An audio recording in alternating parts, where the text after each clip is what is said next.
welcome to episode 2 of This Will Make You Happier, your guide to your best life. The most powerful therapy in the world, and it's free. If I could give my clients only one tool to change their lives for the better, it would be meditation. How can meditation make you happier? Lots of ways.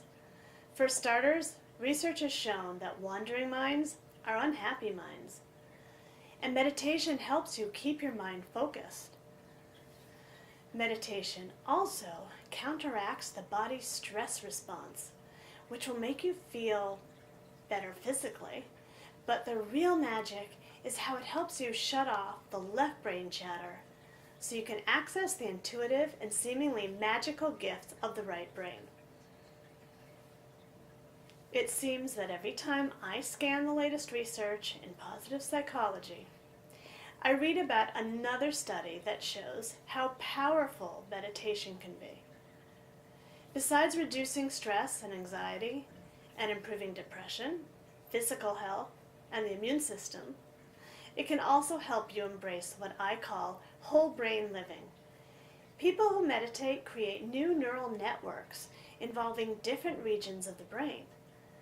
What this really means is that meditation changes your brain for the better. Even if you ignore the research, meditation just plain feels good. It may take a while to get used to it and make it a habit, but once you do, it's like having access to a mini vacation anytime you want. Seriously, it's that good. Sometimes you just need a break from everything. The sad thing is that many of us don't even realize it. We're so used to going, and pushing through and achieving more, and we don't even realize something's very wrong with our lives.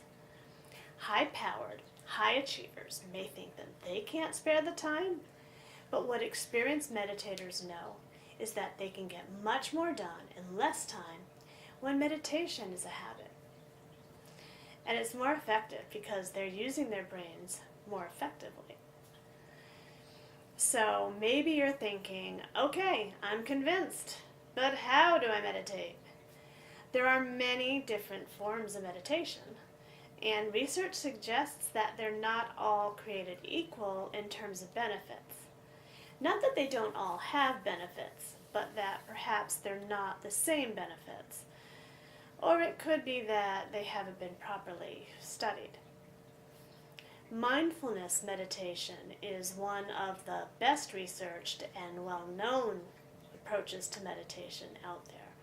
And this is largely thanks to Dr. John Kabat-Zinn, who's a retired medical school professor, and he founded the Center for Mindfulness in Medicine at the University of Massachusetts Medical School in 1979, as well as the Stress Reduction Clinic. He's taught mindfulness meditation to Olympic athletes, CEOs, judges, and congressional staff. If these high achievers have benefited from meditation, so can you. Kabat-Zinn describes mindfulness as moment-to-moment, non-judgmental awareness. Awareness is not to be confused with thinking. They're not at all the same. Awareness comes from a place of being a witness and observing rather than being the director who has to do, solve, judge, etc. I recommend any of Kabat-Zinn's books for a deeper introduction to mindfulness meditation. Full Catastrophe Living is a great book. One quote I love from this book is, "While we're now blessed with 24/7 connectivity, so we can be in touch with anybody, anywhere, at any time, we may be finding, ironically enough, that it's more difficult than ever to actually be in touch with ourselves." Kabat-Zinn also has a great introductory audio program called Mindfulness Meditation, which you can get from Audible. It gives you a thorough introduction, but includes a few guided meditations too. There's a lot available on the web, including free audios and videos as well. Try them out. Just remember, in order to get the benefits, you have to actually practice mindfulness, not just read or talk about it. Another well-known pioneer in bringing meditation to the scientific community and the general public is Dr. Herbert Benson. A retired Harvard Medical School professor, Benson is Director Emeritus of the Benson Henry Institute at Mass General Hospital in Boston. Benson began researching meditation in the 1960s and has since published over 190 scientific publications. His best-selling book, The Relaxation Response, was first published in 1975 and brought the benefits of meditation to the public at large. Though he's written many others, this one is still in print more than 40 years later. An expanded and updated edition was published in 2009. The technique Benson calls the relaxation response is based on his research of transcendental meditation, also known as TM. By demystifying meditation, he brought the benefits of it to people without the cultural associations and perhaps prejudices as well. TM became pretty popular in the 1960s with the hippie generation, so making it culturally neutral helped broaden its appeal and acceptability. Benson's work proposed meditation as an antidote to the body's stress response. The stress response is linked to the human freeze, fight, or flight response and is associated with increased arousal, oxygen consumption, and heart rate. By contrast, the relaxation response, based on the TM meditation, has been associated with lower blood pressure and decreased oxygen consumption. Contrary to popular belief, meditation isn't just about relaxing, it's really about focus. The most popular meditation in the mindfulness approach, for example, is the body scan. In the body scan, you lie down on a bed or flat surface and focus intently on different parts of your body, from your left toe to the back of your head. Kabat-Zinn's audio program, Mindfulness Meditation, has a 30-minute body scan exercise that I've bookmarked, and I still use it often. Okay, I hear you asking, what if I fall asleep? That's okay. It happens. The more you meditate, the better you get. Kabat-Zinn says it's more about learning to fall awake, which is an interesting way to think about it. Another question you may have is, what if my mind wanders? No problem. It's all an expected part of the process. Meditation is sometimes more about bringing our wandering minds back to its focus than anything else. Think of it as attention training. With practice, you'll find your mind wandering less and less. The important thing is that you're still getting the benefits of meditation, even though you're continually bringing your focus back. Meditation may be the single most powerful tool you have to transform your life, and it's free. It just doesn't get better than that. You may be asking, why? What's so great about meditation? It's boring, I can hear some of you mutter under your breath. It's time-consuming. There are lots of excuses not to meditate, but I'd like to give you a few reasons why you should meditate every day. And it has to do with, again, what I call whole brain living. I'll be talking more about the parts of the brain in an upcoming episode. But for now, let's leave it at this. Our thinking these days is out of balance.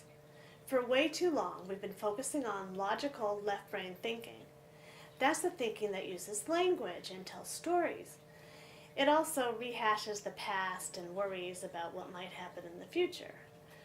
Of course, one thing we've learned from the past few decades of brain research is that thinking is much more complex than left brain, right brain. Complex thinking involves different regions of the brain on both sides and working together.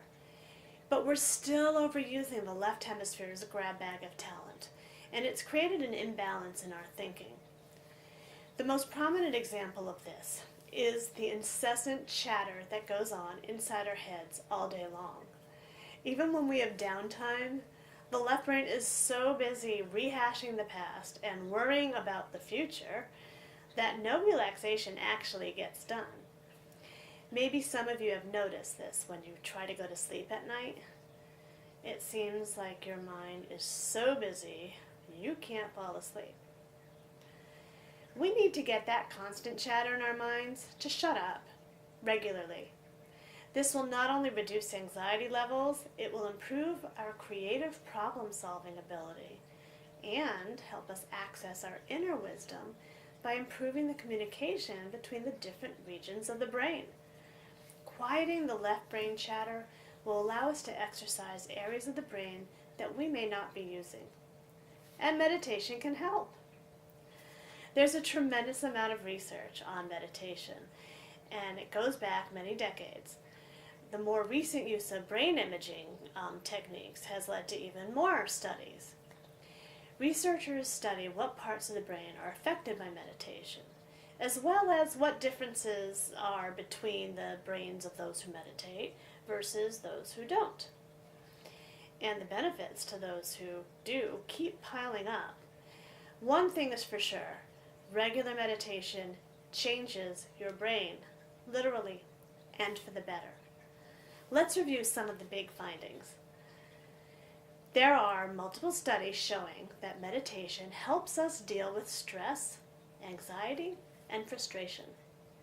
Remember, Dr. Benson has published over 190 studies on meditation, and a large portion of them focus on stress and anxiety reduction. Stress is a real obstacle to being able to hear your inner guide, and life can be so stressful these days, so that's an important benefit. A key player in the body's stress response is the body's sympathetic nervous activity.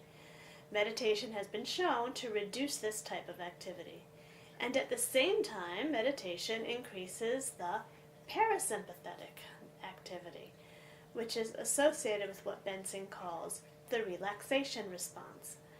And again, this includes lower blood pressure, slower resting heart rate.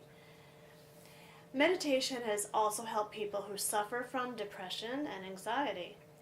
Many studies, including those from Kabat-Zinn, showed positive effects of mindfulness meditation, but also Sahaja Yoga and Sudarshan Kriya Yoga, I hope I'm pronouncing those right, their benefits on depression and anxiety. Other studies have found positive effects of meditation on ADHD in children. So meditation is good for you, but did you also know it can make you younger? Reducing stress and changing the way we perceive stress plays a role in how we age. This has been demonstrated even at the cellular level. So if meditating reduces stress and helps us deal with it more effectively, that means meditation can slow down aging. In fact, several studies found experienced meditators to have some brain structures that were the same as those many years younger. That's pretty cool. Meditation is cheaper and less painful by far than going to a plastic surgeon. So, it seems that everywhere you look these days, someone is warning you about the dangers of inflammation. It's responsible for so many chronic diseases, as well as belly fat.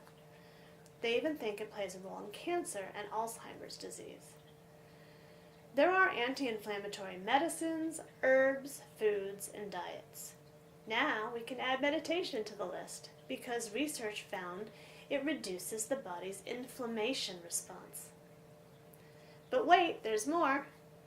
Not only does it help prevent diseases, meditation has also been shown to boost the body's immune system by making more antibodies and helping us heal faster. That's pretty impressive for something that has no side effects and costs absolutely nothing to practice.